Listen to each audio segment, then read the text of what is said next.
90 से 99% बीमारियों को भारतीय योग, आयुर्वेद एवं प्राकृतिक चिकित्सा से ठीक कर सकते हैं, तो अंग्रेजी दवाओं से बीमारियों को कंट्रोल करने के नाम पर प्रतिवर्ष 8 से 10 लाख करोड़ रुपए की लूट आखिर क्यों? भारत का जमा किया गया लगभग 250 से 300 लाख करोड़ रुपए जब हम देश में वापस लेकर के आएंगे तो भारत एक ही दिन में गरीबी, भूख, अभाव व अशिक्षा से मुक्त हो जाएगा। ये कौन शख्स उतरा है भारत के धरातल पर जो इतनी निडरता से इतनी बड़ी ताकतों को ललकार रहा है? मैं एक व्यक्ति नहीं, मैं संपूर्ण राष्ट्र की व्यक्ति हूँ। मैं संकीर्ण नहीं, विराट। इतना प्रबल समाज सुधार का बीड़ा, इतनी तन्मयता, किस मिट्टी का बना है ये बाबा रामदेव? मेरे तन में मेरा वतन बसता है। मैं जो भी कर रहा हूँ सब प्रभु की पूजा है। मेरा प्रभु सदा मुझ में है और मैं सदा प्रभु हूँ। मैं सौभाग्यशाली हूँ कि मैंने इस ऋषिमुनियों की पवित्र भूमि पर जन्म लिया।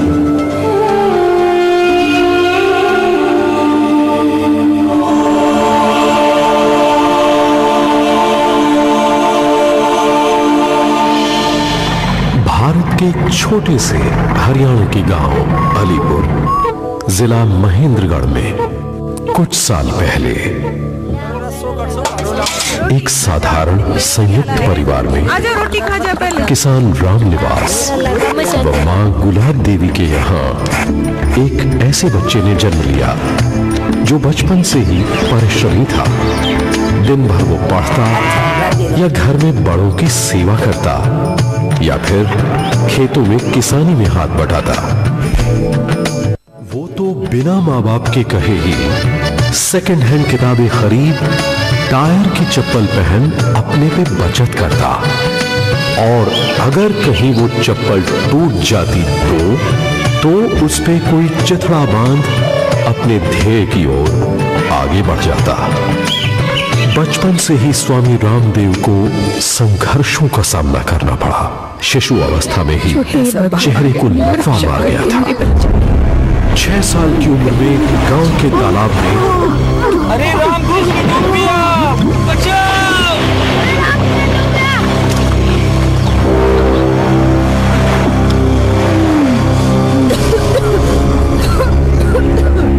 और उसी अवस्था में एक बार अपनी बहन के साथ खेल खेल में ही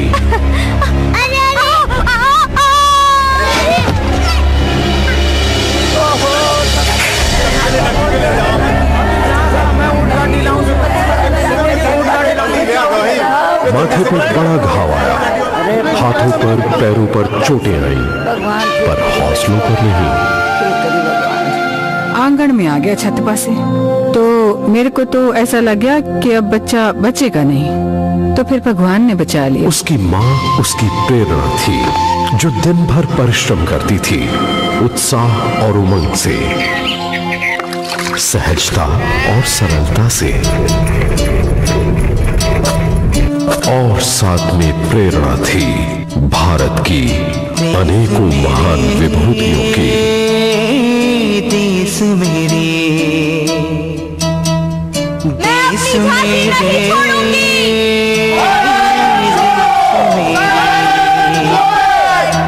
सलाम शहीदों तुम पे होता गुरूर। हर दुखी के आंसू पहुंचना हर भारतीय का कर्तव्य। खौलता खून बढ़ता नसों में जुनून है। उसे उत्तेजित कर देती थी उनकी गाथाएं और एक सवाल जो बालक रामदेव खुद अपने से पूछता। भगवान ने उन महान शख्सियतों को भी तो मेरी ही तरह 2 ही हाथ, 2 ही आंखें व एक मस्तिष्क दिया था, तो फिर मैं भी तो उनकी तरह महान कार्य कर सकूंगा। आज आप सभी के सामने आज एक दर्द, एक करुणा गौ माता की आपके बीच में पेश की जाएगी। गौ माता झूठों पे बोले, एक जिंदगी से मारी। गौ माता पे आरा चले काट पीट के गौ माता की ये चर्बी छाती जा से। देख हिंद देश तेरा धर्म खत्म, हिंद देश तेरा धर्म खत्म। गौ माता किसे मालूम था वो महान कार्य का क्षेत्र तैयार हो रहा था। वहीं उसी गांव में पीड़ा के रंग से मेरा क्या हो गया? मैंने भी अपने साथ ले जाते मैंने जीते जी मार तो उनके पास पैसा नहीं था तो तुमने क्यों ना मदद की उनकी? बेटा किसान के पास पैसे कहाँ आए? हमें उसे अनाज भिजवा पाए थे, वो बेचारा उससे कर्जा कैसे चुकाता? तो सरकार से क्यों ना मदद मांगी उनने? क्या? हाँ, हमारे स्कूल में बताया है सरकार ने कई योजनाएं बनाई हैं निम्न वर्गों की मदद के लिए। बनाई तो है राम किसान, पर वो गरीबों तक पहुंचेगी कैसे? क्यों? गरीब सरकार से बहुत दूर रहता है। अरे भाई, बीच में पैसा खाने खिलाने वाले भी तो हैं। किसी और का पैसा लेने? पर ये तो अधर्म है, पाप है, राष्ट्रीय अपराध। ये विषय पाप क्या हो या राष्ट्रीय अपराध, ये भी यही मोल से मारे हैं राम किसान। अरे क्यों बालक की मासूमियत छीन रहे सो भाई? अरे मासूमियत ना छीन रहा, हकीकत से सामना कराने लग रहा सू ताकि योग पटरी पर आ जाए। देश मेरे सलाम शहीदो तुम पे होता गुरूर है, खौलता खून बढ़ता नसों में जुनून है। चाहे कितने भी अब कांटे बिछे हो, चाहे कितने भी अब शोले बिछे हो, हार नहीं मानेंगे, हार। ये तो वक्त ही बता पाएगा कि ये अध्यापक रामदेव को पटरी पर ला पाए या रामदेव समाज को पटरी पर लाए। वह यूं हमारी धर्मशाला में कुछ दिनों के लिए एक ब्रह्मचारी रहने को आए। उनका हमारे यहाँ के बालकों के साथ मेलजोल होने लगा। वह बालका ने बतान लागे गुरुकुल की बातें, वह पढ़कर सुनान लागे महर्षि स्वामी दयानंद सरस्वती जी की किताबें।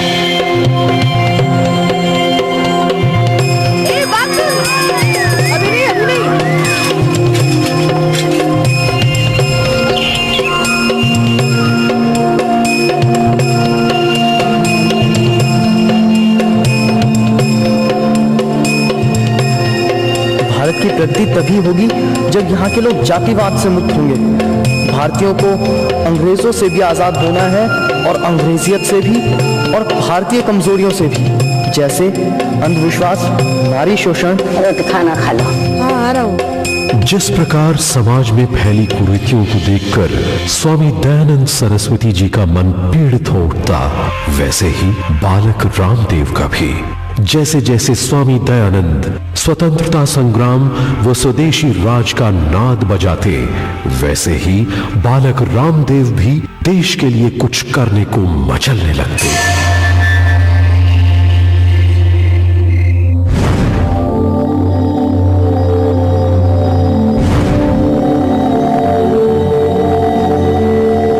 कहते हैं हम किताबों को नहीं ढूंढते, कुछ किताबें ही हमें ढूंढ लेती हैं। वही हुआ। इन पुस्तकों ने जगा दी एक नई वैज्ञानिक सोच बालक रामदेव में। अब तो इस बालक को जिला स्कूल छोड़ गुरुकुल में ही पढ़ना था, क्योंकि बालक रामदेव ने पढ़ लिया था मैकॉली का कथन कि उस समय के ईमानदार भारतीयों को उन पर अंग्रेजी शिक्षा थोप कर ही गुलाम बनाया जा सकता है। अंग्रेजी संस्कृति के सामने उनके अंदर हीन भाव पैदा कर नहीं बनना था उसे मैकॉले की इस षड्यंत्रकारी शिक्षा व्यवस्था का एक हिस्सा।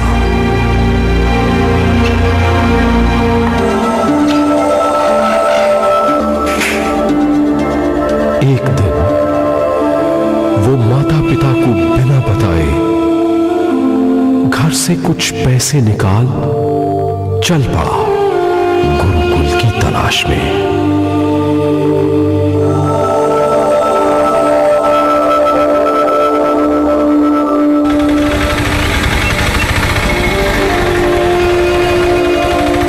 लक्ष्य साफ था मगर रास्ता नहीं। निकल तो पड़ा था गुरुकुल की तलाश में, पर न रहने का ठिकाना था न खाने का, और पैसे भी थोड़े ही थे। हरियाणा से ढूंढते ढूंढते जा पहुंचा रुड़की। वहां गुरुकुल तो मिला नहीं, पर कच्चा चिवड़ा खाकर पेट दर्द जरूर मिला। रुड़की से बस जैसे तैसे बालक रामदेव मेरठ को निकल पड़ा। मेरठ पहुंचकर एक गुरुकुल का पता भी चल गया, पर हम तो छोटे बच्चों को लेते हैं महोदय, आपकी तो दाढ़ी मूंछ भी आ गई है।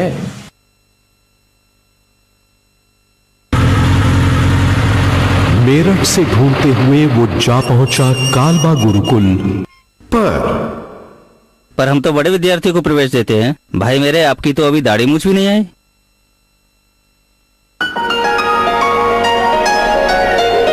आखिरकार हरियाणा के खानपुर गुरुकुल ने इस बालक को प्रवेश दे ही दिया।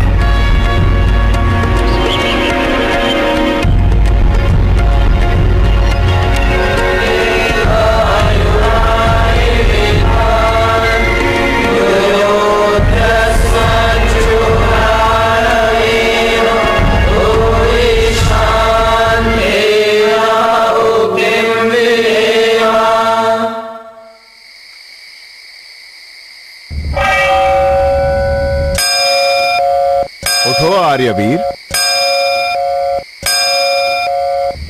यही तो समय है उठने का। फिर तो जुट गए बालक रामदेव गुरुकुल के कार्यकलाप में।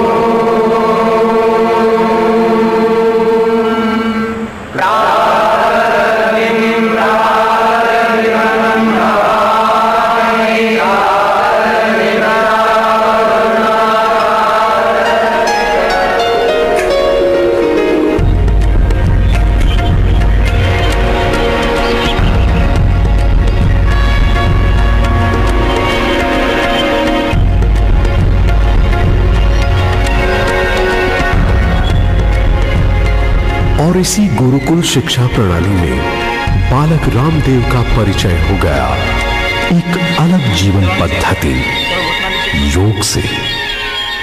यही आगे चलकर इस बालक की पहचान बनने वाली थी।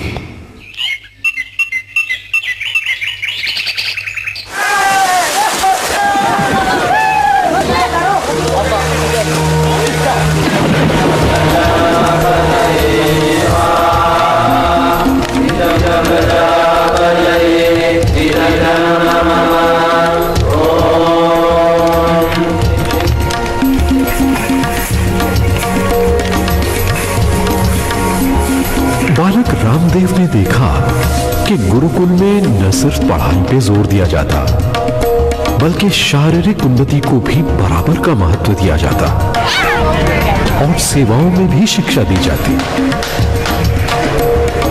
ताकि बड़ी बड़ी नौकरियों की तैयारी में विद्यार्थी छोटी छोटी सेवाओं को न भूल जाए। बड़ा साहब बनने की दौड़ में उदारता में बौने न रह जाए।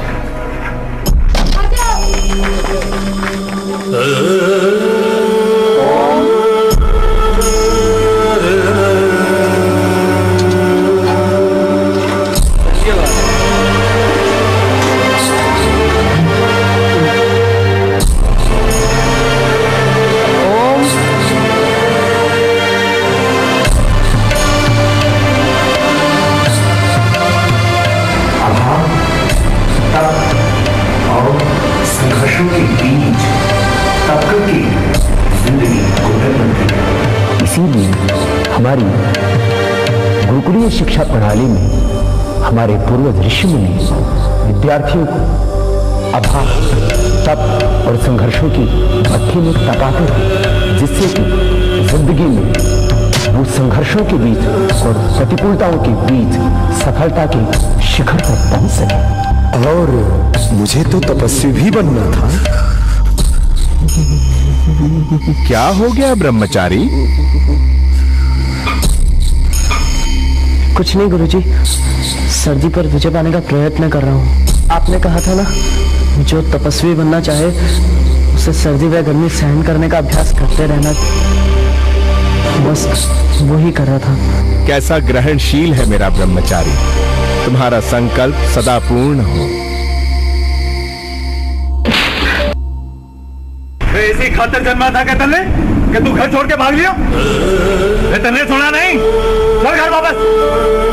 मैं पूछूं कि क्या बुराई थी उस स्कूल की पढ़ाई में? बहुत सी बापू। बस अपनी माँ का भी ख्याल नहीं आया था तन्ने? बहुत है बापू, और आपका भी और परमेश्वर का भी। अरे ख्याल है तो मेरी गर्दन क्यों नीचे गिरा रहा है?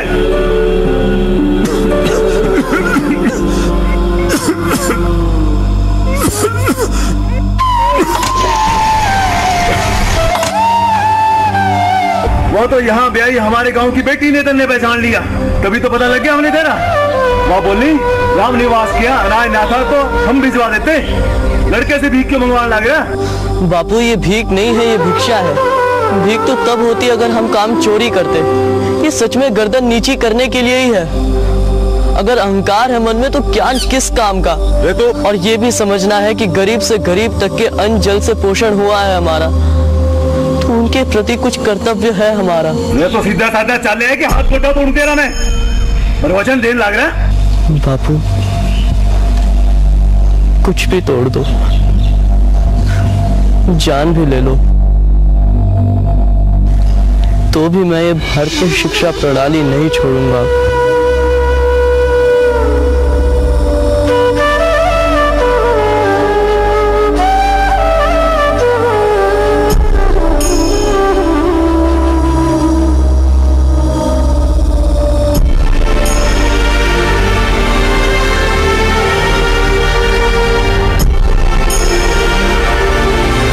मैंने सोचा मैं ढूंढूं तो कहाँ ढूंढूं।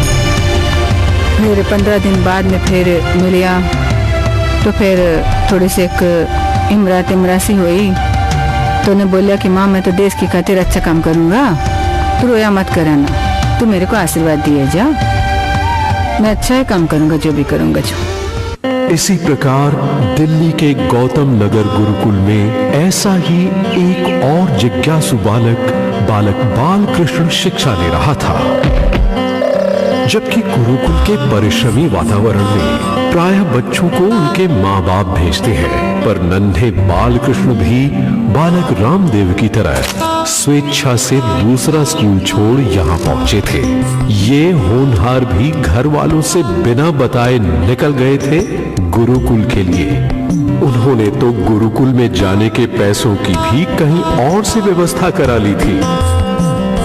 जैसे बालक रामदेव का सबसे प्रिय शब्द क्यों था, वैसे ही इन सुपूत का भी।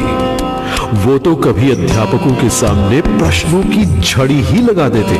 माननीय गुरुजी, आज के सांस्कृतिक कार्यक्रम में श्रृंगार रस क्यों था, जबकि महर्षि दयानंद सरस्वती जी ने तो कहा है कि विद्यार्थियों को उत्तेजित करने वाले दृश्यों से दूर रखना चाहिए। दूसरा, आज परीक्षा में एक विद्यार्थी को नकल करते देख मेरा मन बहुत उदास हो गया। कोई नकल करता है या गलत काम करता है, उसका फल ईश्वर उसे देगा, हमें चिंता करने की आवश्यकता नहीं। इन उत्तेजनाओं का परिणाम ये होता कि वो एक गुरुकुल छोड़ दूसरा गुरुकुल ढूंढने निकल पड़ते।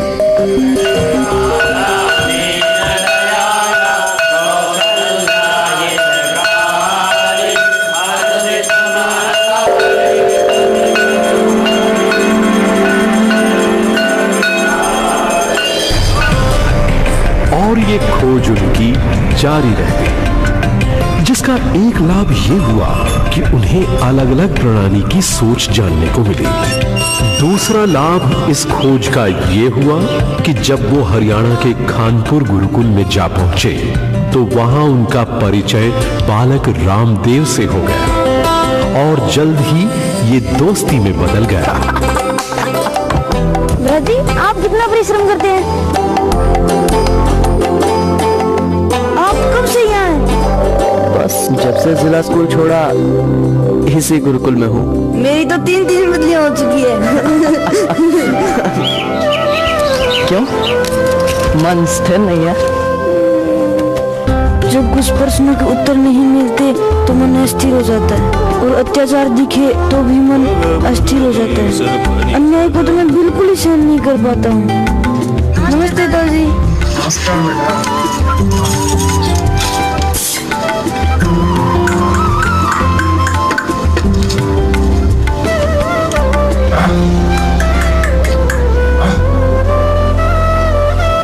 बालकृष्ण, गुरुकुल पहुंचते ही एक पुस्तक दूंगा पढ़ने को।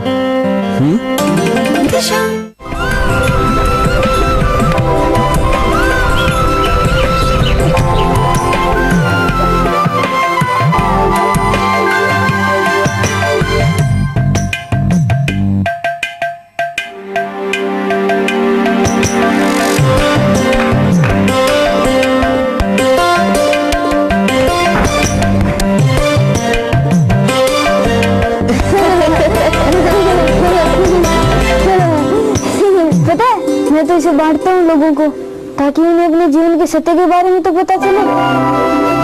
लोग वैसे ही विश्वास में जीते रहते हैं।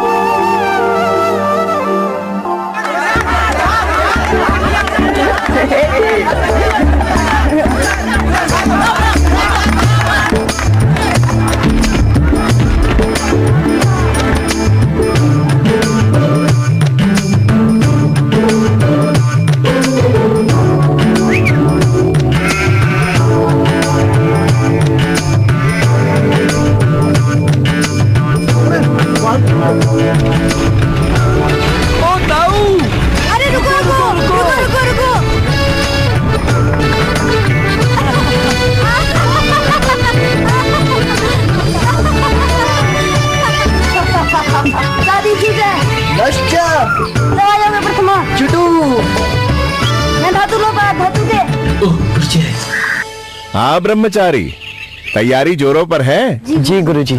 सूत्रों की स्मृति तत्काल आनी चाहिए और उच्चारण भी शुद्ध होना चाहिए। ले सिच चौ चरती तो माँ वेक वचने निष्ठा।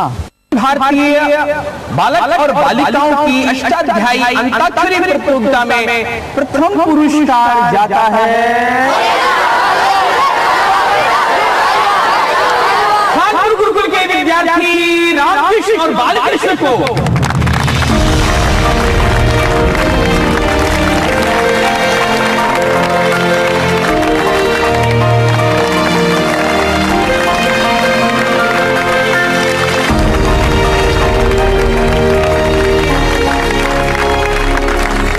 इन दोनों की दोस्ती और गहरी होती चली गई, इतनी कि जब जिज्ञासु बालकृष्ण फिर किसी और खोज में निकल भी जाते तो भी पत्र व्यवहार से अपने सहपाठी रामदेव से संपर्क न छोड़ते।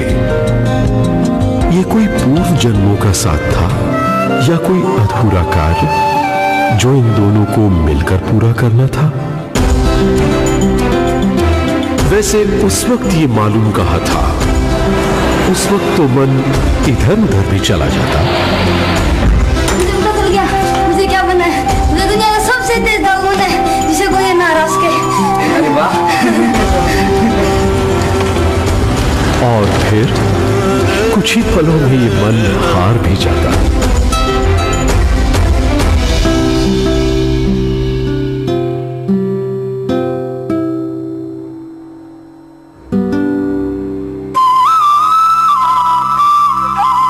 ये तो मालूम था कि कुछ बड़ा काम करना है। बहुत सा ऐसा कुछ बाहर समाज में घट रहा था जिसे इन दोनों को बदलना था। इस तैयारी में प्रभु ने एक और कड़ी विद्यार्थी बालकृष्ण की शिक्षा में ला दी। बालकृष्ण एक ऐसे गुरुकुल में आ गए थे जहां एक अनुभवी वैद्य भी रहते थे।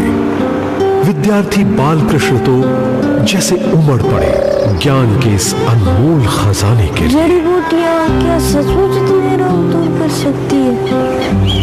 किस पे आजमाऊं?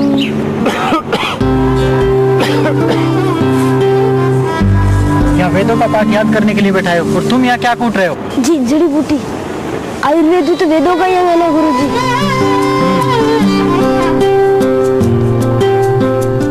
कुदरती जिज्ञासा थी विद्यार्थी बालकृष्ण में आयुर्वेदिक जड़ी बूटियों को लेकर, पर सिर्फ ज्ञान से अच्छा चिकित्सक नहीं बन जाता कोई। ये सीखने को मिला था बालकृष्ण को बनारस में अपने गुरु रघुनाथ आनंद अवधूत जी से।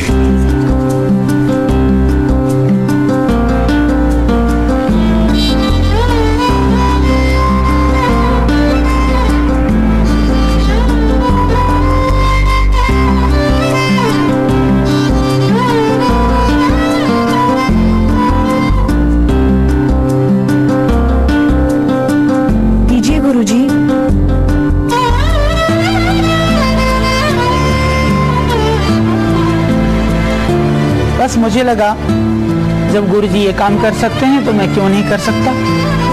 बस फिर करने लगा उन वृद्ध बाबा की सेवा। मेरे अंदर जो घिन आदि के भाव थे वो भी सब खत्म हो गए और सिर्फ रह गई कोरी सेवा। इतना कुछ सीखने को मिल रहा था इस गुरुकुल प्रणाली से, पर अफसोस है गुरुकुल शिक्षा प्रणाली के प्रति शहर के लोगों में ही नहीं गांव के लोगों में भी भ्रम बना रहा। इसका कई बार मैं स्वयं गवाह रहा हूँ। देखो कितना सुथरा छोरा है वो, बेचारा मोटा न फंसा लिया। मार होती होगी बेचारे की। गुमराह कर देंगे इसने, ये घने सख्त हो गए हैं। मैं तो मेरे छोरे ने क्लर्क बनाऊंगी, इसकी तरह को नहीं। मैं तो अंग्रेजी स्कूल में भेजूंगी, इधर पटर पटर करेगा वो अंग्रेजी में। मैं तो गुरुकुल में कतई भी ना डालूंगा। इनका जो भी भ्रम रहा हो भारतीय शिक्षा पद्धतियों के बारे में, पर बालकृष्ण और रामदेव का विश्वास इसी प्रणाली पर बना रहा और इसी गुरुकुल प्रणाली से रामदेव ने अपने गुरु आचार्य प्रद्युम्न जी से महर्षि पाणिनि की व्याकरण की पहली अष्टाध्यायी याद कर ली।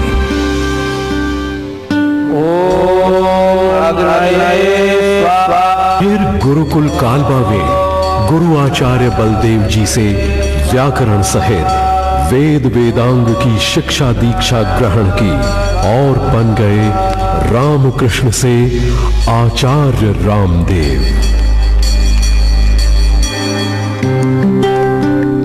उसके बाद भारतीय दर्शन, उपनिषद और वेदों के गहन अध्ययन के लिए आचार्य रामदेव देश के कई क्षेत्रों में गए।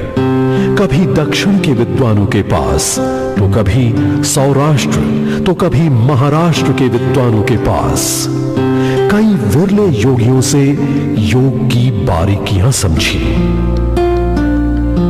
युवा अवस्था में प्रवेश किए बालकृष्ण भी इस बीच गुरुकुल की पढ़ाई करके बाहर आ गए और अपने प्रिय विषय जड़ी बूटियों से निरोग्यता के अध्ययन में जुट गए। कोई भी रास्ता, कोई मंजिल उनके लिए दूर न थी।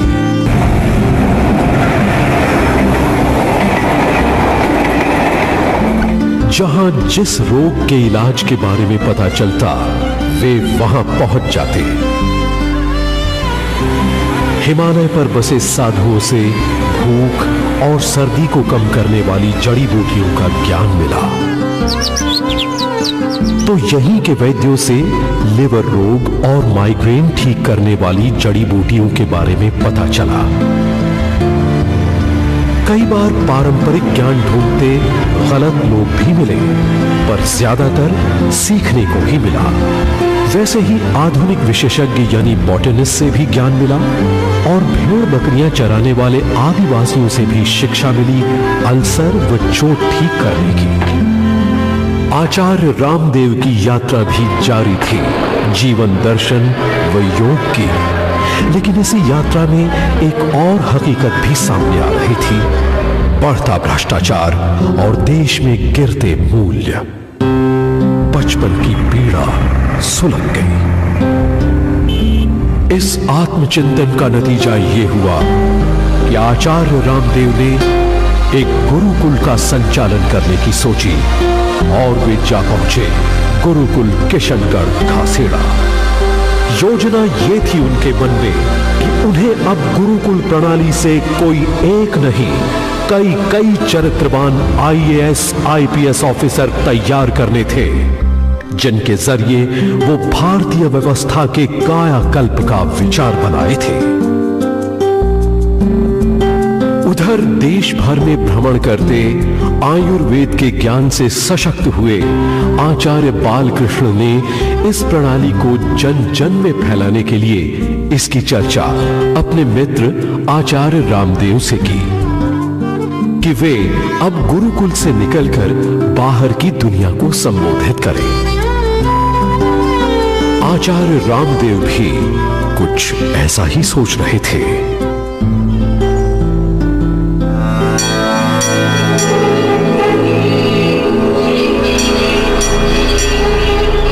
और दोनों जा पहुंचे हरिद्वार।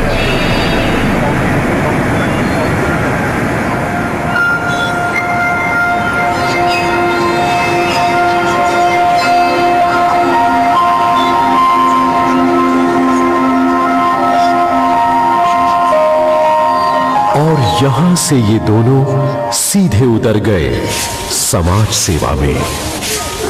अरे अरे महाराज, ये क्या कर रहे हो? ये हमारा काम है प्रभु, ये हमारा काम है। अपनी बस्ती में सफाई का आगे भी ख्याल रखना भाई। हाँ, अपनी बस्ती का ख्याल रखेंगे, सफाई से सही है। अरे महाराज, उधर वो माता जी का भी हाल पूछाते हैं। जी चलिए। अरे जरा जल्दी जाओ, इन्हें रोको, मैं इनसे बात करना चाहता हूँ। प्रणाम महाराज, गुरुजी आए आपसे मिलने के लिए। हाँ बेटा। प्रणाम बाबा। राम राम बाबा, लाए मेरे लिए भी बेटा? हाँ माँ, लाया हूँ आपके लिए भी दवा। जीते प्रणाम महाराज जी। नमस्कार नमस्कार महाराज जी प्रणाम। बहुत प्रसन्नता हो रही है तुम लोगों को, बहुत प्रशंसा सुन रहा हूँ कई दिनों से तुम्हारी। यहाँ उन्हें मिला आमंत्रण श्री शंकर देव जी महाराज से उनके कृपालु बाग आश्रम को चलाने का। पर इस बीच तुम तो मेरे भगवान हो। देश के लोगों की गरीबी, अशिक्षा, अभाव व शोषण को देखकर उनका मन विचलित हो गया। दवा ले लेना, आराम हो जाएगा। हाँ। और राजवती देवी कैसे हो? ठीक हो? राम राम महाराज। राम राम। हाँ, थोड़ा फायदा तो है आपकी दी दवाई से। बाकी फायदा तब होगा जब तुम्हारा आदमी तुम्हें दारू पी करके पीटना बंद कर देगा। वो ना सुनता मेरी। कहाँ है वो? यही ठेके पे पड़ा हुआ है। और चलो हम ठीक करते हैं, हम उसको समझाते हैं। बहुत से परिवारों को शराब ने बर्बाद करके रख दिया महाराज। कौन हो? किस काम से आए हो? अरे भाई, तुम्हारे काम से आए। तो फिर मेरे आदमी की भी छुड़ा दो दारू। हे भगवान, तुम्हारा आदमी भी दारू पीता है? हाँ। कहीं पत्नी की बेबसी देखी पति के हाथ, तो कहीं पति की दुर्दशा देखी दमनकारी तंत्र के हाथ। कहीं जाति, प्रांत व भाषा के नाम पर देश में आग की लपटें दिखाई दी, तो कभी सांप्रदायिक दंगों में देश को धधकते देखा, तो कभी एक दूसरे के संप्रदाय को भी खरीदते देखा, धर्म फैलाने के लिए नहीं, अपने संप्रदाय को बढ़ाने के लिए। क्यों भाई, किस चीज की खुशी मनाई जा रही है? ये लोग अपना धर्म परिवर्तन करके जो आ रहे हैं। धर्म परिवर्तन क्यों? उनके पिताजी जो है बहुत बीमार थे, फिर जो है बाहर वाले लोग हैं ये आए और उन्होंने उनकी खूब सेवा की, मतलब दवा, घर खर्च सब, और फिर जो है उन्हें बताए अपना धर्म परिवर्तन कर देने के फायदे। सो इन्होंने कर दिया। दूसरी तरफ भ्रष्टाचार, अपराध व बलात्कार की घटनाएं सुन मन दुखित हो उठा। ऐसा लगा इस पीड़ा से पैदा हुए आक्रोश से तो खुद अपनी ऊर्जा का पतन होगा। जब इतने सारे मुद्दों पे हल्ला बोलना है तो प्रथम आत्मशक्ति का संचय करना होगा, औरों को जगाने से पहले खुद को जगाना होगा।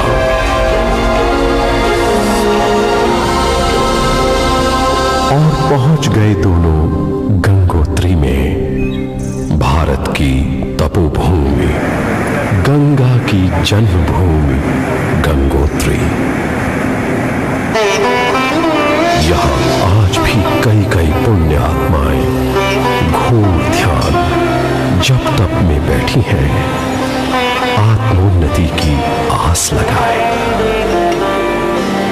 दोनों भी जा पहुंचे वहीं की गुफाओं व कंदराओं के बीच, उस तपोवस्था में पहुंचने जिसका संकल्प बचपन में किया था।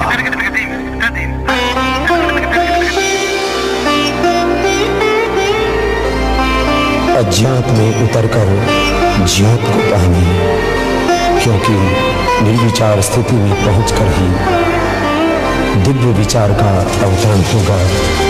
स्वयं पर स्वयं की जीत होगी, क्योंकि जो प्रज्ञावान होकर इंद्रियों से भोग वासनाओं से आगे निकलकर सदाचार सत्य संयम रूपी योग मार्ग पर चलेगा, वही तो अपनी मंजिल पाएगा।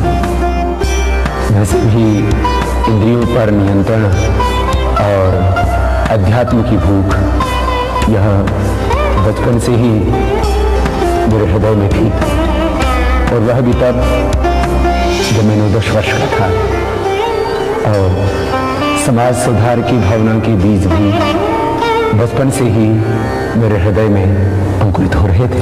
पिताजी, अगर आप बीड़ी हुक्का पीने की आदत नहीं छोड़े तो आज से मैं खाना नहीं खाऊंगा।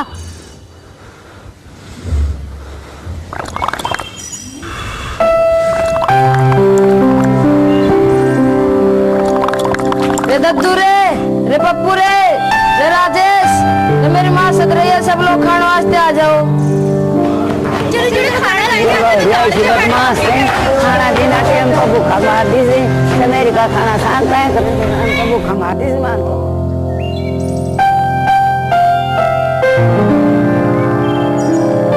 ले खा ले। मैं नहीं खाऊंगा। अरे खा ले। मैं नहीं खाऊंगा। खा ले। मैं नहीं खाऊंगा।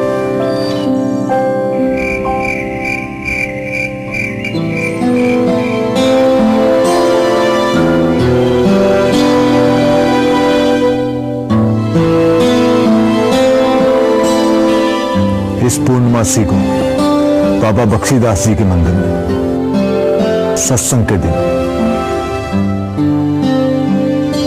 छोड़ दूंगा हुक्का और बीड़ी। अब तो खाना खा ले बेटा। अब तो खाना खाएगा, सुबह से माँ ले खा ले। बच्चा खाना नहीं खाता तो माँ के दिल में कुछ कुछ होता है बेटा।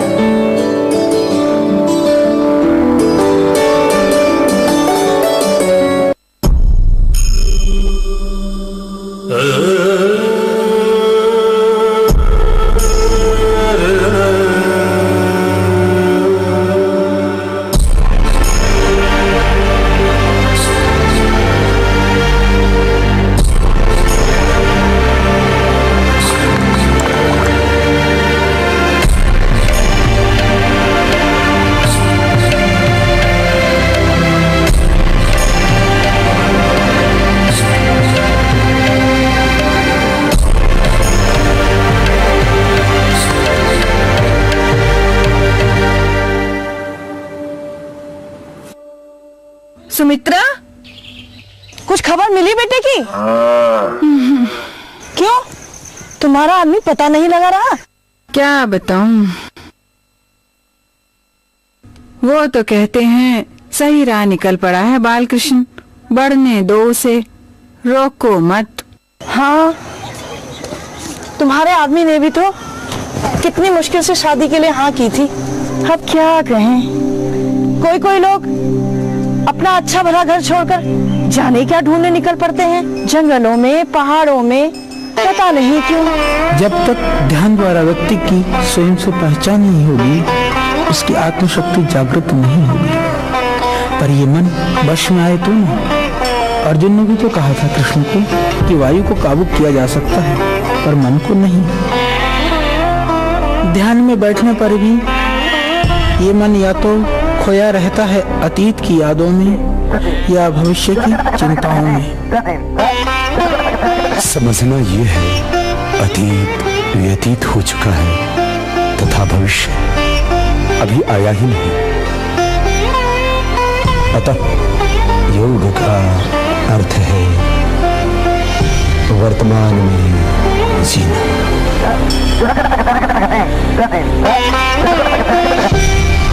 और वर्तमान में जीना जीवन को उत्सव बनाना है।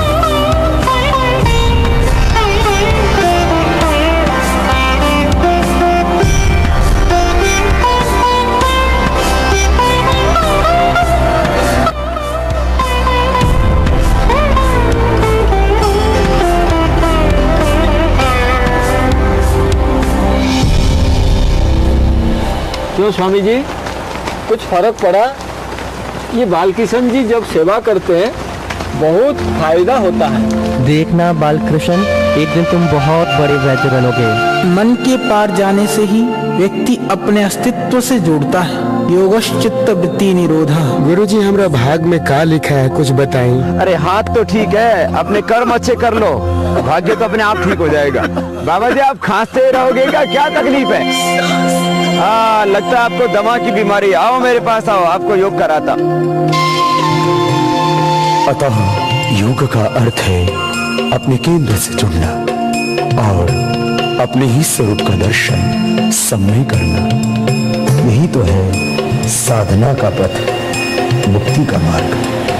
प्रभु दर्शन की एक एक क्षण, एक एक कण, अभीप्सा, तितिक्षा, जिज्ञासा, प्यास, भूख, विरह, मुमुक्षुत्व, जीवन में आने वाले समस्त दोषों, काम, क्रोध, लोभ, मोह, अहंकार आदि क्लेशों, वह समस्त अशुभ का त्याग करते हुए भगवान के प्रति समग्र समर्पण, अनकंडीशनल सरेंडर, इनसे ही है मुक्ति।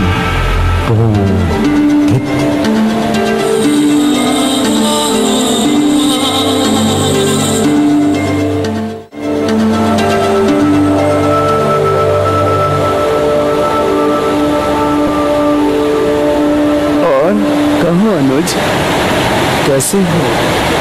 ठीक हो ना?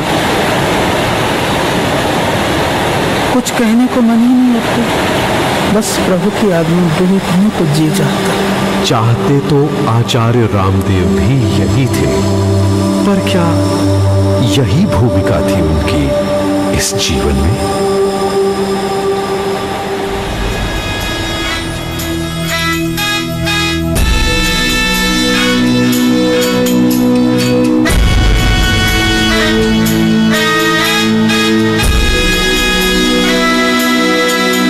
आंधियों में भी दिया जलाएंगे हम,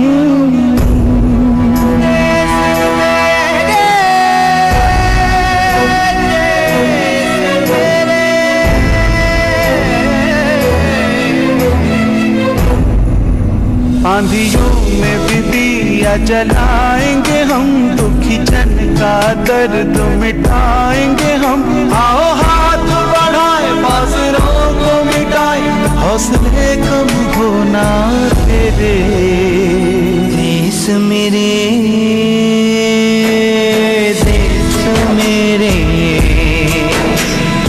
देश मेरे, देश मेरे।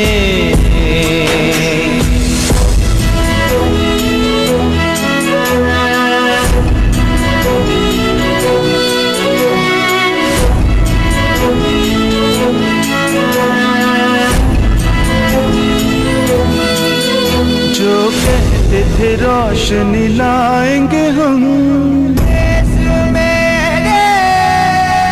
जो कहते थे रोशनी लाएंगे हम, कोने कोने से अंधेरे मिटाएंगे हम। ओके मोह में अंधे करके काले धंधे सूरज को निकल गए तेरे। देश मेरे, ओम मेहता जी, बालकृष्ण, मैंने कुछ सोचा है। देश मेरे,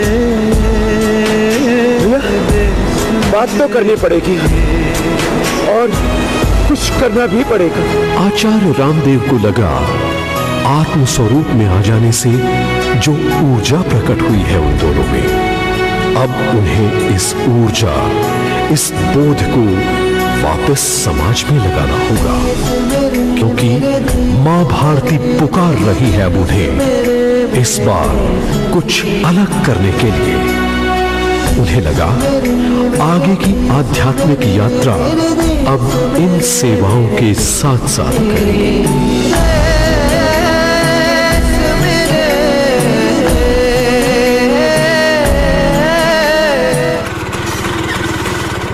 प्रणाम बाबा जी। ओम प्रणाम भाई। बाबा जी हम आपको कई दिनों से ढूंढ रहे थे बाबा जी। बाबा जी हम पर आपका बड़ा उपकार हो गया। क्या हुआ? वो जो हम आपके साथ वो सांस लेने वाला व्यायाम करते थे ना, उससे हमें बड़ा फायदा हो गया।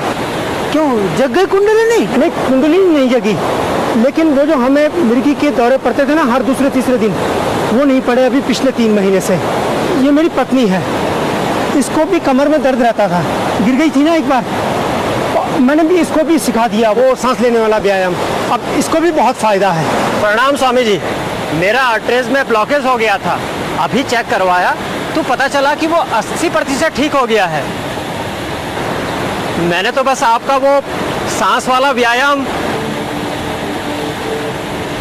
योग आत्मोन्नति के साथ साथ रोग निवारण का भी साधन है, ये तो पता था, पर इतने बड़े रोग भी योग ठीक कर सकता है। इसके प्रमाण जब गंगोत्री में सामने दिखाई देने लगे तो दिखाई देने लगा आगे का मार्ग और प्रभु का संदेश, जो अब उन्हें लोगों तक पहुंचाना था।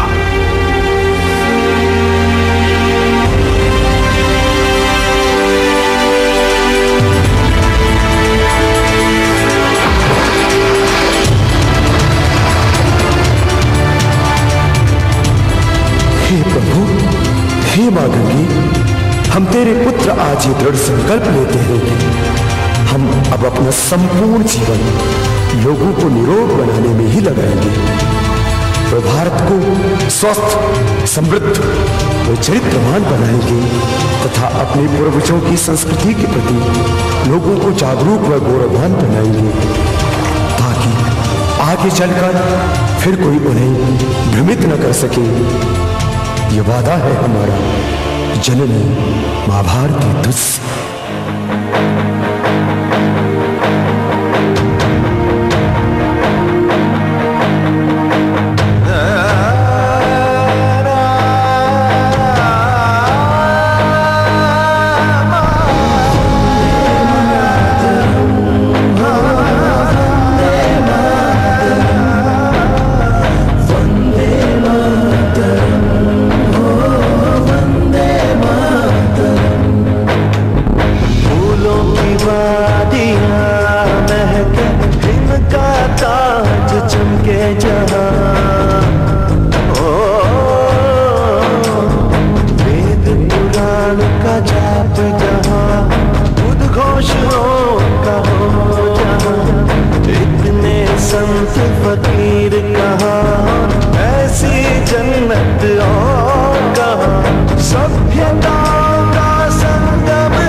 नहीं मिली क्या? अरे महाराज रुकिए तो। देखिए महाराज, मिली मिली। तो चले? पर ये प्रणाम महाराज। ये स्वामी जी भी मिले। स्वामी जी ने बताया गंगनानी के बुग्याल में बहुत सारी दिव्य वनौषधियाँ होती है, बहुत ही लाभकारी जड़ी बूटियाँ। यदि आप कहें तो महाराज जी।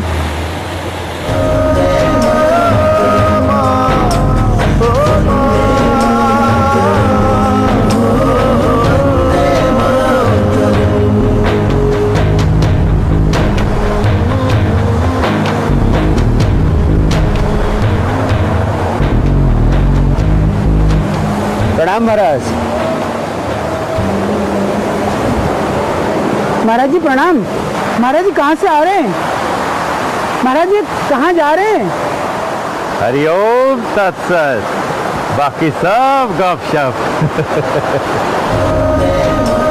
उतर तो रहे थे मैदानों में, पर मन कहीं वहीं हिमालय में छूट रहा था। ऐसे सच्चे साधुओं के पास गंगा के उस वेग में, तपोवन की विशालता में, उस पवित्रता में जो पल पल उस परम सत्ता के होने का बोध कराती है।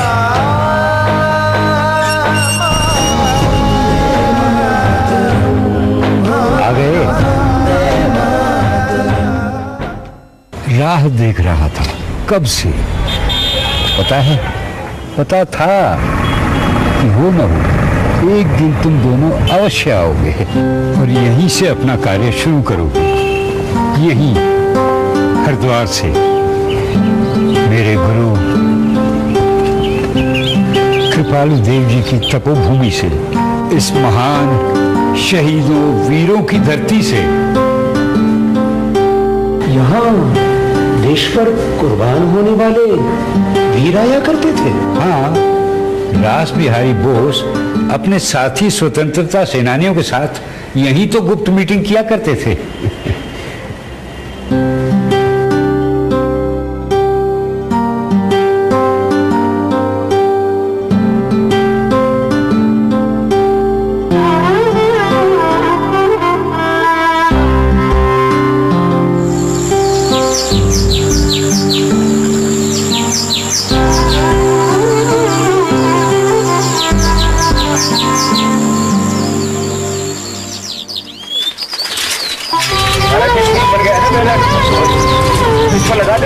यहीं से स्वामी शंकर देव जी के सहयोग से व सहयोगी स्वामी मुक्तानंद, स्वामी कर्मवीर व अन्य बंधुओं के साथ मिलकर सन 1995 में दिव्य योग मंदिर ट्रस्ट की स्थापना की गई।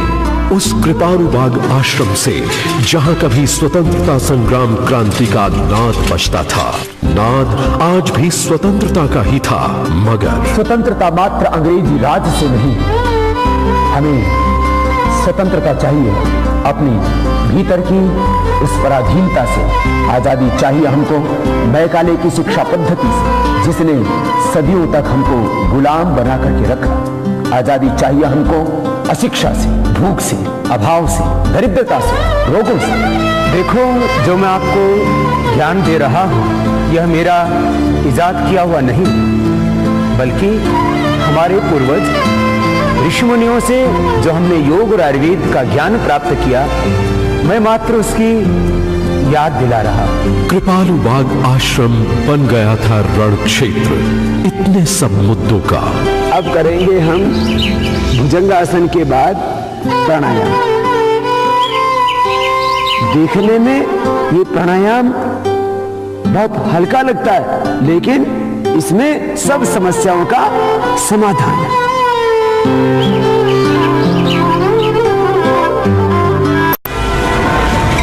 गुरुकुल के पढ़े हुए संस्कृत पढ़ाने के अलावा कर ही क्या सकते हैं। कितनी बार सुन रखा था ऐसे तिरस्कारपूर्ण शब्दों को।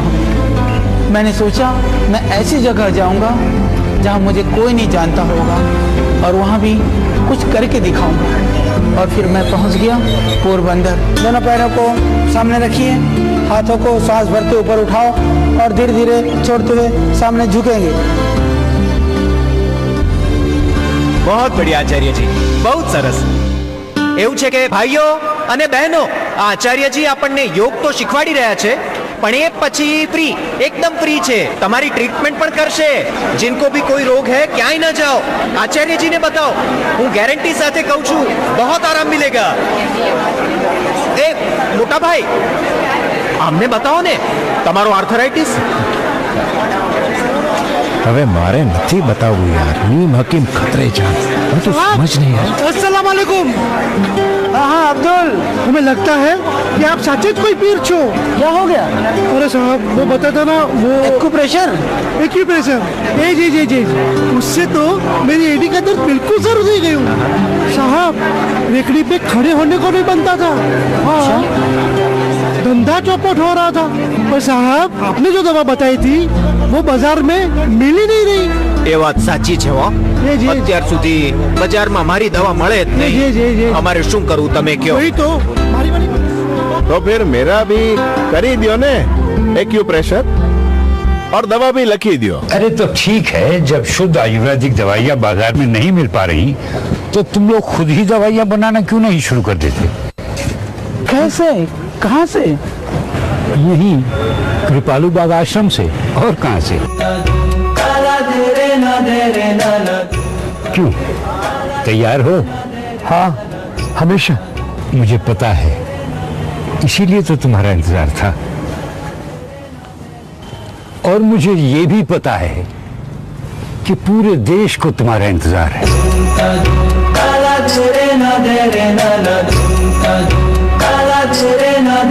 तू चलता चल हर पल, तू बढ़ता चल हर पल, तू चलता चल हर पल, तू बढ़ता चल हर पल, चरणों को छूता तू चल.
भाई बालकृष्ण, ये किराया का अकेला तो वापस कर दे, नहीं तो पता लगा 10 रुपए किराया और चढ़ जाएगा. अच्छा ब्रदर जी, साइकिल पे रख के लौटा आते हैं.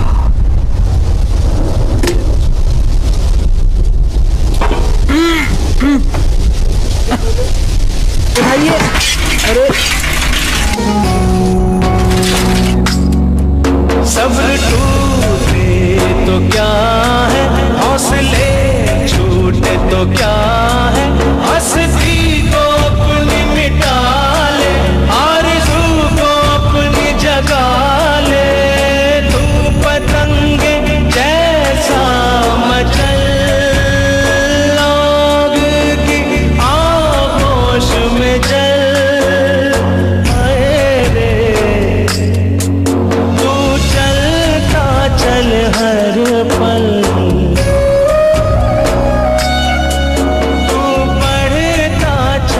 क्षमा करना महाराज जी, आज कुछ ज्यादा ही तेज हो गया पानी का बहाव. वह पथ क्या पथिक कुशलता क्या, जिस पथ में बिखरे शूल न हो, नाविक की धैर्य परीक्षा क्या, जब धारा ही प्रतिकूल न हो. महाराज जी, क्या हमारा धीरज बढ़ा दिया.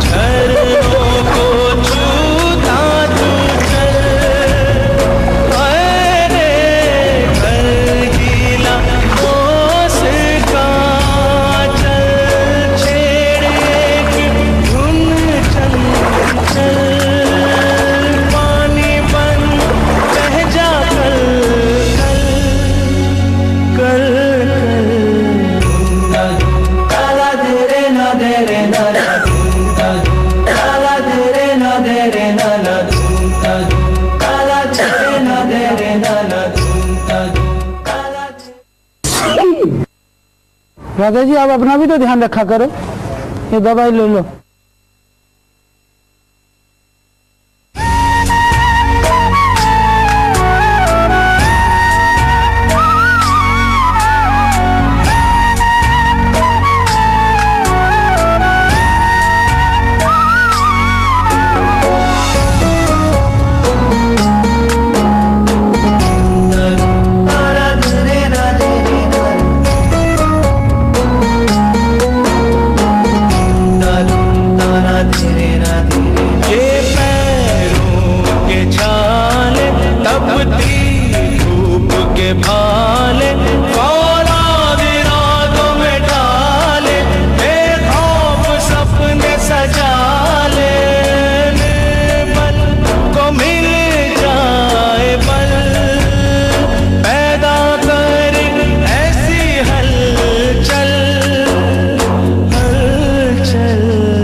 परंतु इनके संकल्प की दृढ़ता के विषय में पूछिए शंकर। सोच लो आचार्य राम, ये संकल्प आसान नहीं है निभाना। ब्रह्मचर्य आश्रम तो पूर्ण गरिमा के साथ निभाया तुमने रामदेव। अब तुम गृहस्थ आश्रम में जा सकते हो, अगर जाना चाहो तो। जाना चाहो तो ना। सोच लो, फिर प्रेम ना कर सकोगे। प्रेम ही तो कर सकूंगा, असीम प्रेम। इनका मतलब है परिवार, स्त्री प्रेम से। इनका भी तो स्थान है जीवन में। उनको वो प्रेम मिले जिनको है उसकी तलाश। मुझे तो मेरे भगवान में ही माता, पिता और सारा संसार नजर आता है।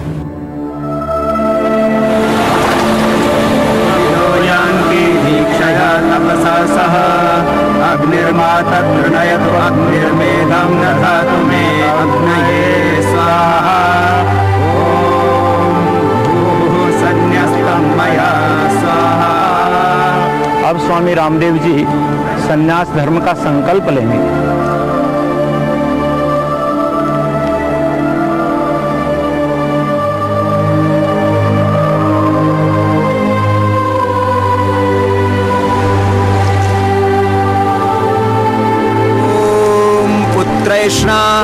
विद्यैष्णा लोकैष्णा मया परित्यक्ता मत्तः सर्वभूतेभ्यो अभयमस्तु स्वाहा।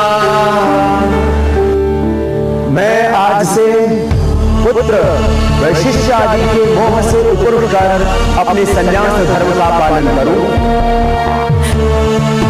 मैं धन के प्रलोभन से मुक्त रहकर मुझको प्राप्त आर्थिक व आध्यात्मिक सामर्थ्य को भगवान की प्रसन्नता व लोक कल्याण के लिए करूंगा।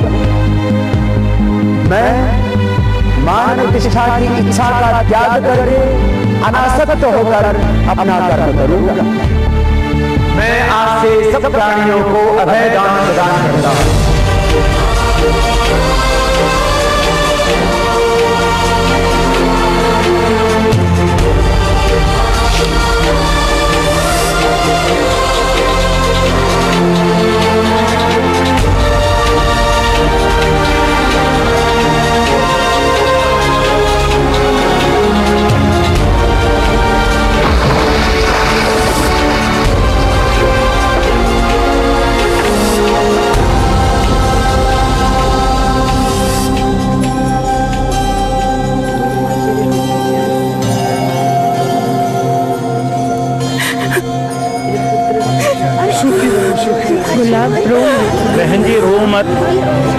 उन्होंने अपना पुत्र स्वामी रामदेव विश्व को अर्पित कर दिया है और उनका तो जन्म ही विश्व कल्याण के लिए हुआ है।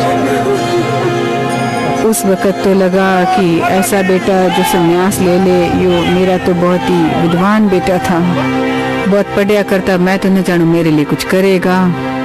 तो अब तो देश की खातिर सब कुछ कर रहा है। भारत माता की जय! भारत माता की जय!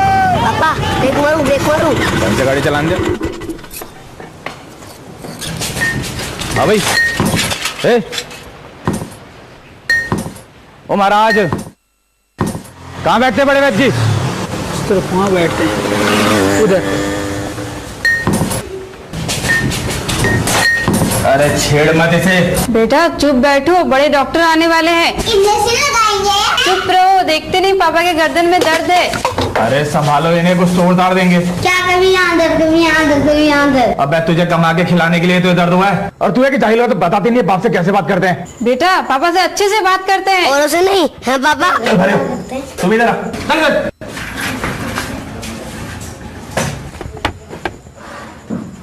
बोलिए, पेशेंट आप ही हैं? जी आप, मेरा मतलब है आप बाहर कूट रहे थे ना मजदूरों की तरह, लुंगी बांधे तो मैं समझा वो आप कोई मजदूर। जी जी बैठिए।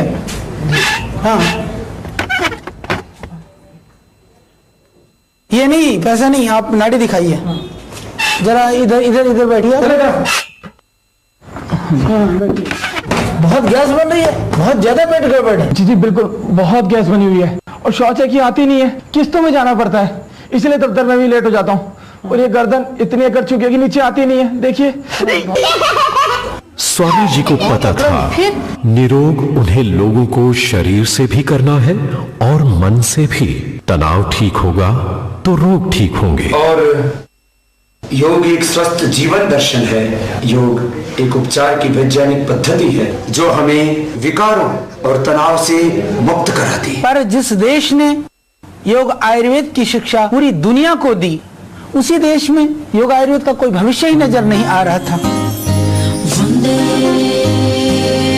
उस समय एक योगी ने मैदान में उतर करके योग को चिकित्सा विज्ञान के रूप में फैला दिया। भारत के घर घर में रोगों पर विजय पाने के उदाहरण के साथ। 2007 की बात है, मेरे बच्चे को एक आंख से दिखाई नहीं दे रहा था और डॉक्टर के पास जाने के बाद डॉक्टर ने बोला ऑपरेशन करने के बाद भी उसका जो चांसेस है वो 15% है। और बाद में जब हमने स्वामी जी के इंटरव्यू देख के अनुलोम विलोम करना शुरू कर दिया, डॉक्टर ने बोला चमत्कार है। मुझे माइग्रेन नाम की बीमारी थी, तो मेरा बहुत सर दुखता था, उसमें मुझे अनुलोम विलोम और कपालभाति प्राणायाम करने से बहुत कुछ लाभ हुआ और आज ऐसा महसूस कर रहा हूँ। भीड़ शिविरों में बढ़ने लगी। मीडिया का रोल था इसमें। टीवी सेट्स के सामने पार्क्स में लोग दिखने लगे, प्राणायाम करते, रोगों से जूझते। लोगों में उम्मीद जग गई थी, इतना सरल उपाय हो सकता है निरोगी रहने का। मैं थायराइड के लिए एल्टॉक्सिन टैबलेट और प्रेलोड टैबलेट पीता था और डॉक्टर ने कहा था जब तक जियोगे जब तक लेनी पड़ेगी। और मैंने 14 साल तक गोलियां ली थी कंटिन्यू। पिछले 5 साल से मेरी गोलियां छूट गई, मेरा गुस्सा शांत हो गया, मेरे स्वभाव में परिवर्तन हो गया और इस प्राणायाम से मेरे को बहुत लाभ हुआ। लाखों लोग जुड़ने लगे और लाखों ने दान दिया। 2005 के अंत तक माने दिसंबर तक हमारी पूरी तरह से शराब छूट गई। आयुर्वेद की गोली खाई मैंने, 1 महीने में मेरी शुगर जो है कंट्रोल हो गई। और चश्मा सबसे पुराना हमारा रोग जो है वो उतर गया चश्मा। बहुत बहुत प्रणाम आपको। भारत को भारतीयता से मिलवाया, उनमें आत्म स्वाभिमान जगाया। दिव्य योग मंदिर ट्रस्ट के रूप में स्थापित ये पौधा 10 सालों में लोगों के सहयोग से भव्य पतंजलि योग पीठ के रूप में स्थापित हो गया।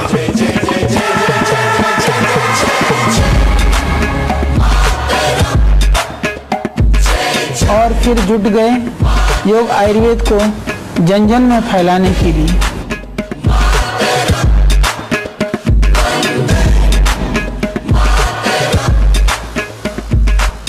आयुर्वेद रोग प्रशिक्षण नाड़ी से तो है ही यहाँ, साथ में आधुनिक मशीनों से भी है।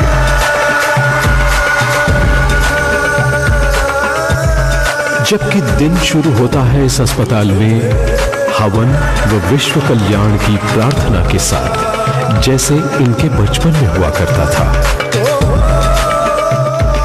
इन योग स्थलों का उद्घाटन इन्होंने अपनी अपनी माता गुलाब देवी व सुमित्रा देवी से करवाया।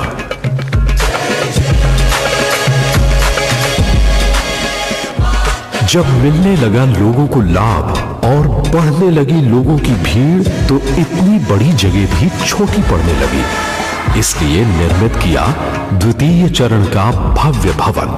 बालकृष, योग और आयुर्वेद के माध्यम से हम देश और दुनिया को तो स्वस्थ बना देंगे, परंतु हरिद्वार आने वाले गरीब, बेबस और असहाय लोगों के लिए क्या?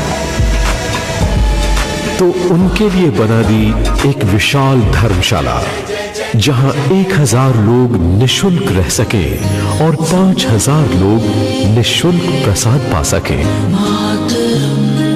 कहीं साधनों की कमी थी समाज में और कहीं भावनाओं की, तो बना दिया पतंजलि योगपीठ ने वानप्रस्थाश्रम, जहां वृद्ध नागरिक आत्मसम्मान और सुकून के साथ जीवन व्यतीत कर सकें।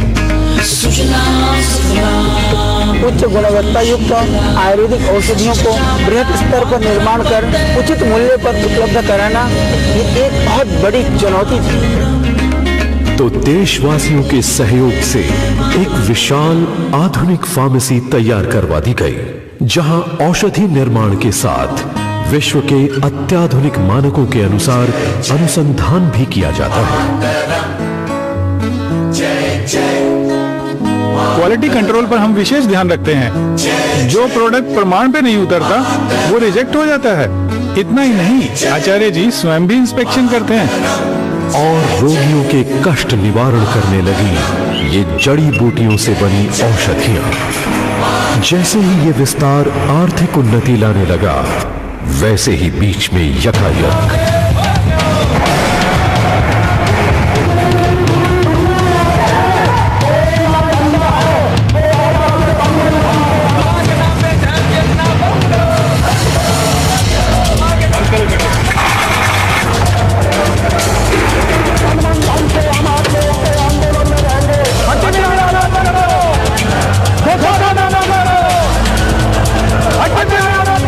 आरोप ये लगाया उस माननीय बहन ने कि स्वामी रामदेव दवाओं के अंदर आदमी की खोपड़ी मिलाकर के अनैतिक काम कर रहे हैं और देश के लोगों को धोखा दे रहे हैं।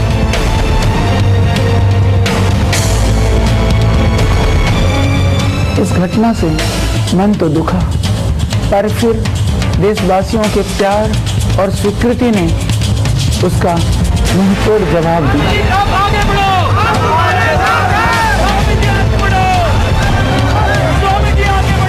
कुछ नहीं, ये एक षड्यंत्र है संस्था को बदनाम करने के लिए, योग और आयुर्वेद की गति को विराम देने के लिए, जो स्वामी जी और आचार्य जी इतनी तन्मयता से फैला रहे हैं। इसके अलावा और कुछ नहीं। उत्तरांचल सरकार ने जो नमूने असम की औषधियों से लिए थे, उसमें दवाओं में हड्डियां और मानव की खोपड़ी का नामो निशान कहीं नहीं मिला।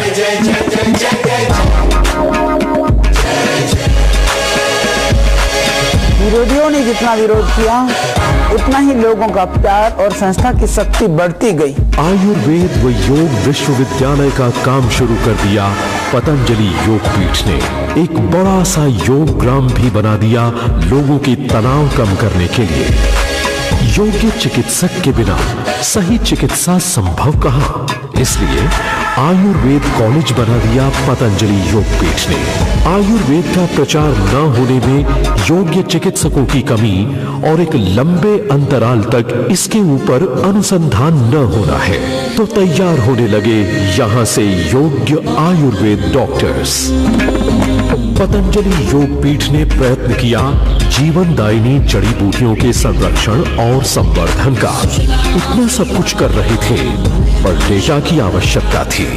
दुनिया को दुनिया की भाषा में समझाने की जरूरत है। तो फिर एक काम में देरी क्यों? स्वामी जी भी जानते थे देरी और उनके प्रिय बालकृष्ण का दूर दूर का संबंध नहीं है। तो रिकॉर्ड होने लगे कंप्यूटर्स पर स्वास्थ्य से जुड़े योग के परिणाम। देखो, राष्ट्र की सेवा मात्र एक प्रकार से ही नहीं, अपितु जहां जहां देश में दुख, दर्द, पीड़ा वह अभाव है, वहां वहां तक हमको जाना होगा। बिहार बाढ़ के पीड़ितों की मदद हो या सुनामी के पीड़ितों की, या देश पर कुर्बान होने वाले वीरों को सम्मान देने की बात हो, सभी कार्यों में सहायता हेतु पतंजलि योग पीठ तत्पर था। गंगा बचाओ आंदोलन पर भी सब धर्मों के लोगों को साथ लेकर गंगा को राष्ट्रीय धरोहर का दर्जा दिलवाया। इसी बीच एक बड़ा कदम था जब आचार्य बालकृष्ण ने वैज्ञानिकों के साथ मिलकर संजीवनी की खोज कर डाली।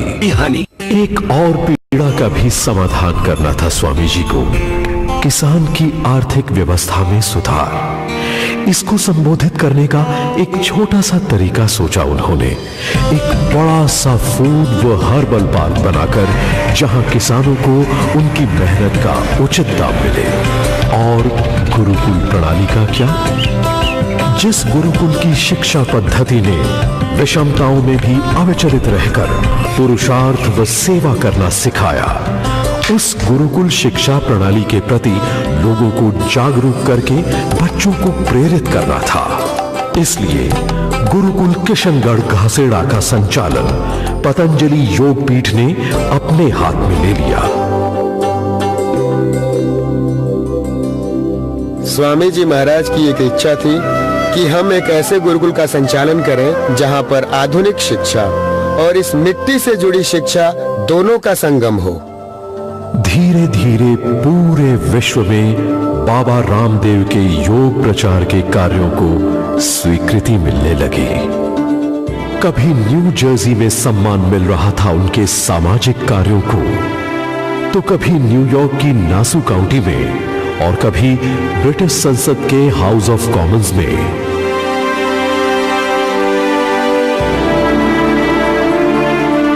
स्कॉटलैंड में तो एक पूरे द्वीप पर उन्होंने भारतीय योग व आयुर्वेद की गतिविधियों को स्थापित कर योग संस्कृति का झंडा गाड़ दिया।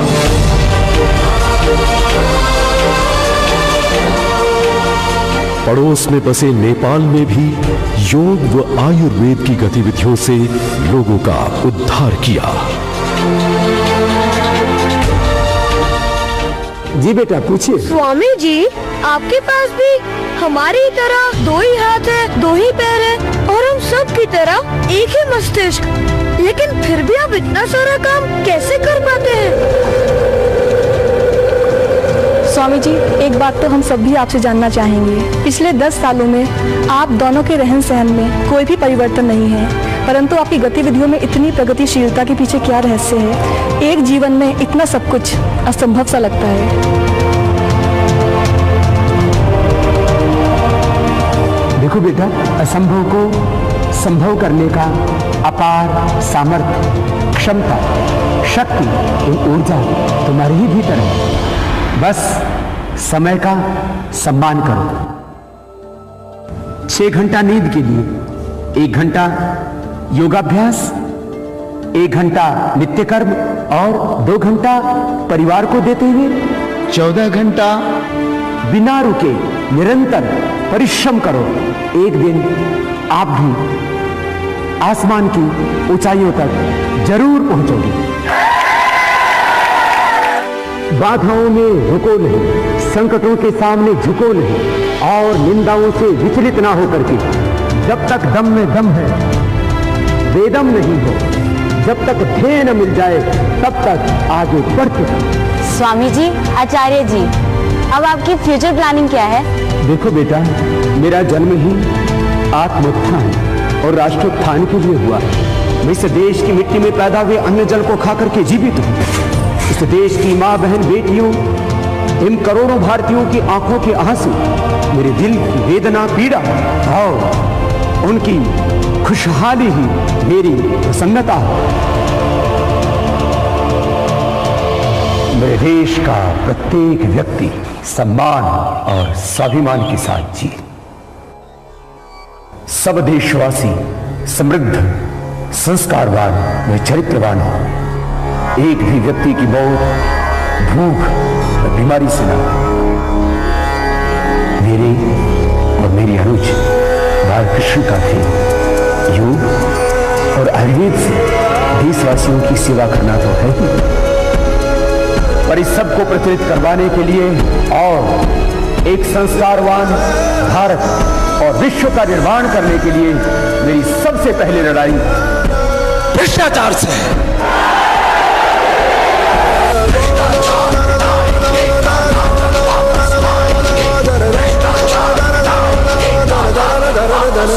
सपनों का भारत हम बनाएंगे, उमंग नहीं हम जगाएंगे। हम अपनी पूरी ताकत भ्रष्ट व्यवस्थाओं एवं भ्रष्टाचार को खत्म करने में लगाएंगे और भ्रष्टाचार करके लूटा हुआ देश का लगभग देश में वापस लाएंगे और एक ही दिन में भारत को गरीबी, भूख, अभाव एवं अशिक्षा से मुक्त बनाएंगे। चाहे शासन रास्ता रोके, चाहे खाकी दे हमें चोटे, आंखों में आंखें डाले, सीने पे लाठी रोके। ओ व्यवस्था ये बदलेंगे, जान इसमें नहीं भूकेंगे, फिर अहिंसा से हम जीत पाएंगे। आत्मशक्ति हम इतनी जगाएंगे।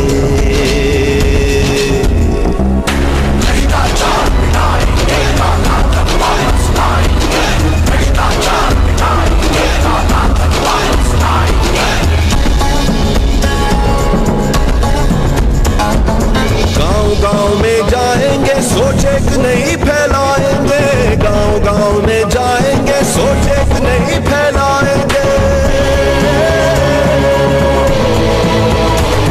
हरियाली से खुशहाली मिट जाए भूख बेहाली। तेरे जंगल तेरी नदियां हरी रहेंगी, तेरी वादियां। योग से निरोगी ये दुनिया सारी होगी, योग से निरोगी ये दुनिया सारी होगी। अपने जैसे पूरी विजय होगी। भारत माता की तुझे प्रणाम।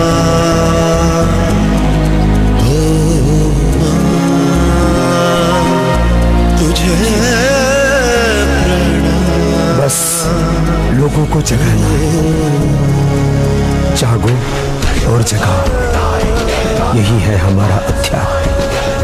न जीवन से पलायन न मौत का गम, हमें रहना है सदा संग, यही योग है।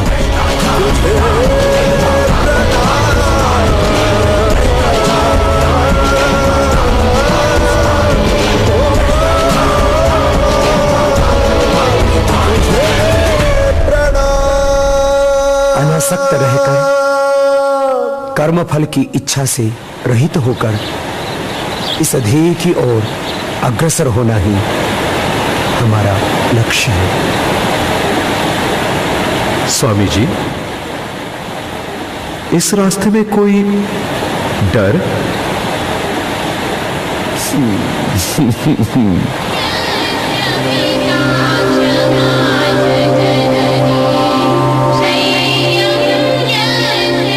धैर्य जिसका पिता, क्षमा जिसकी माता,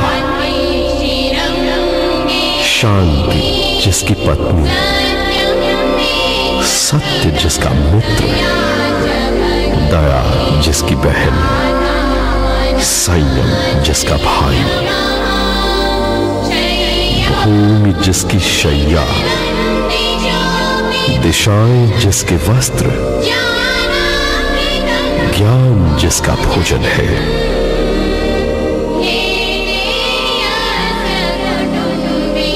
ऐसे कुटुंब वाले योगी को क्या किसी का डर?